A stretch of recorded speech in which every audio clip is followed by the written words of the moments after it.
Assalamualaikum warahmatullahi wabarakatuh. Perkenalkan, nama saya dari Okpriyansa. NIM 1930502068, kelas BPIC. Di sini saya membuat video untuk menyelesaikan ulangan akhir semester atau UAS pelajaran kesehatan mental. Di sini saya akan menjelaskan tentang kepribadian ganda. Pengertian kepribadian ganda. Kepribadian ganda atau dissociative identity disorder atau bisa disingkat dengan DID adalah suatu keadaan terpecahnya kepribadian individu yang memicu akan kehadiran kepribadian yang lain. Jadi dengan kata lain, seseorang yang memiliki kepribadian lebih dari satu menurut Weldon di salah satu artikelnya yang berjudul Kepribadian Ganda. Kepribadian ganda terbentuk dari rasa traumatik masa kecil yang biasanya terjadi antara umur 4-6 tahun. Penderita menghibur diri sendiri dari sesuatu yang menyakitkan dengan menciptakan kepribadian lain buat menampung semua perasaannya. Dengan kata lain, anak berusaha melindungi dirinya dari hal yang kurang mengenakan yang pernah dialaminya. Agar lebih jelas, contohnya seperti ini. Ada kepribadian yang tahu soal peristiwa traumatik itu, dan ada kepribadian yang sama sekali tidak mengetahui. Akhirnya, mereka terbiasa saling melindungi diri dari masalah dengan mengonta-ganti kepribadiannya sehingga mereka tumbuh dewasa. Adapun penyebab terjadinya kepribadian ganda. Kepribadian ganda ini terjadi karena dipicu oleh alam bawah sadar. Seseorang yang dimana di suatu kejadian ketika ia mendapat tekanan atau masalah, namun masalah tersebut tidak terselesaikan.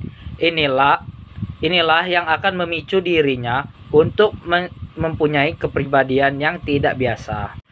Contohnya, ada seseorang ketika ia masih anak-anak, ia sering menangis dan merengek-rengek. Tetapi orang tuanya selalu memarahinya dan menyuruhnya untuk berhenti menangis. Maka ketika ia dewasa, kepribadian ini akan muncul yang dipicu oleh alam bawah sadarnya dikarenakan masalahnya yang selalu dipendamnya di masa kecil tidak terselesaikan atau tuntas sehingga tersimpan di dalam bawah sadarnya. Adapun contoh kasusnya. Contoh kasus yang saya bawa pada video kali ini adalah kasus Billy Milligan.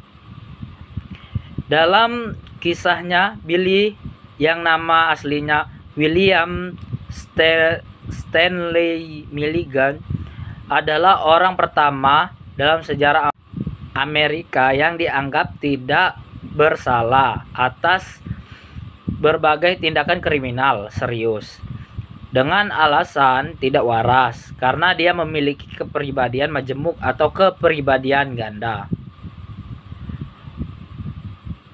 Untuk kasus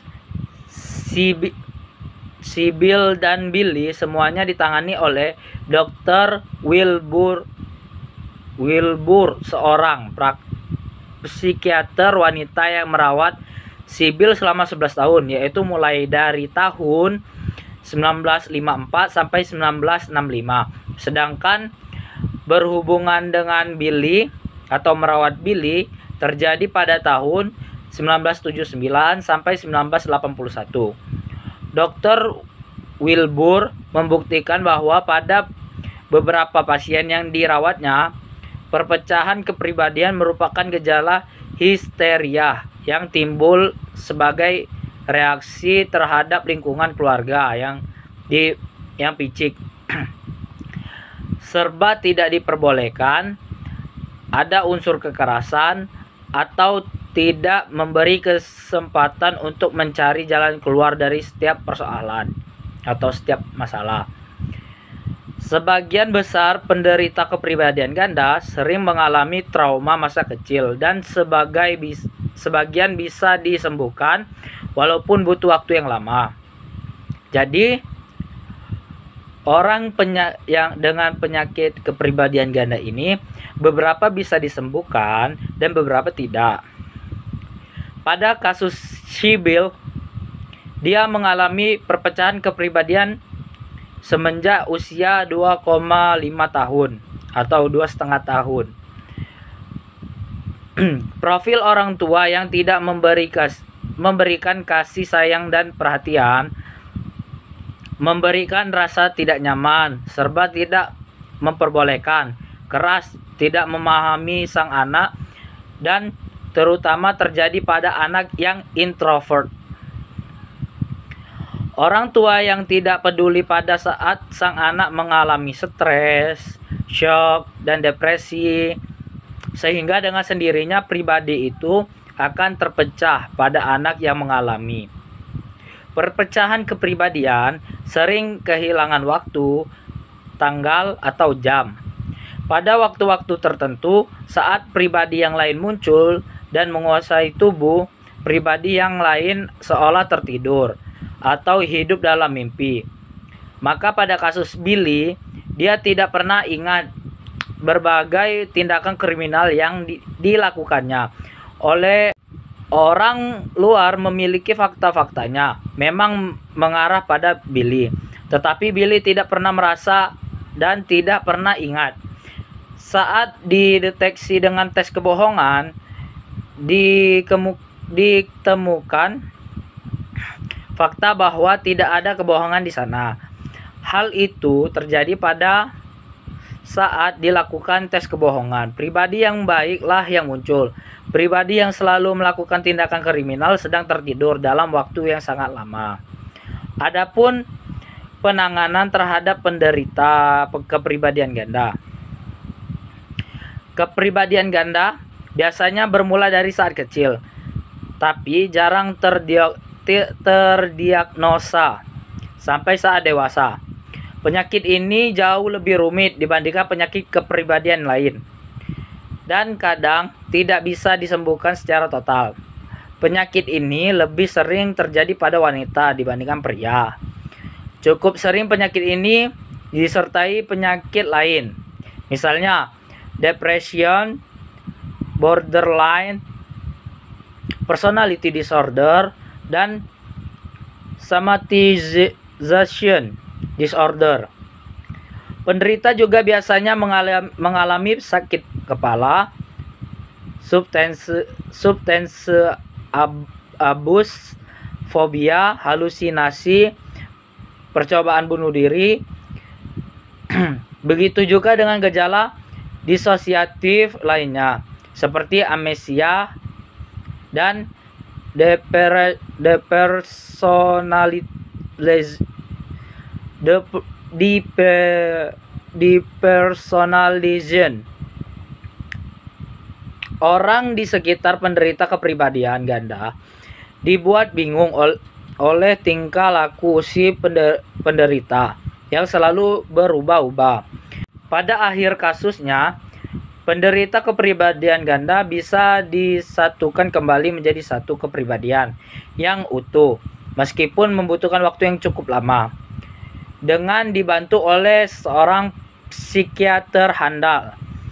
Adapun upaya-upaya yang dapat dilakukan untuk mengatasinya yaitu ini yang saya sebutkan adalah dari si penderita. Ini cara mengatasi dari si penderita terlebih dahulu. Yang pertama, kuatkan niat untuk mempunyai kepribadian utuh. Ini dari si penderita atau pasien. Yang kedua, introspeksi diri dengan memilih dan memilah mana yang kepribadian baik. Cobalah sedikit demi sedikit mengurangi kebiasaan buruk. Teratur berkonsultasi dengan psikiater. Santai dan yakinlah bahwa kepribadian utama adalah kepribadian baik. Sebelum melakukan penanganan terhadap gangguan ini, biasanya terlebih dahulu dilakukan diagnosa dengan memperhatikan secara seksama gejala, tingkat ketakutan, angka waktu, dan frekuensi. Dan gejala yang paling mudah untuk dikenal adalah gejala peralihan mood yang tinggi dari yang tinggi ke rendah maupun sebaliknya yang tidak berpola.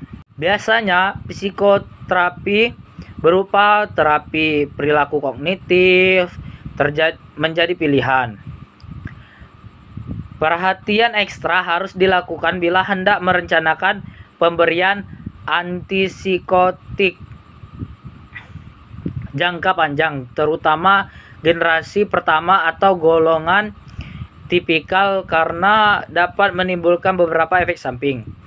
Bila sudah terkena gangguan bipolar ini, kontrol secara teratur, minum obat secara teratur, dan kemampuan mengenali gejala-gejala merupakan kunci utama pencegahannya.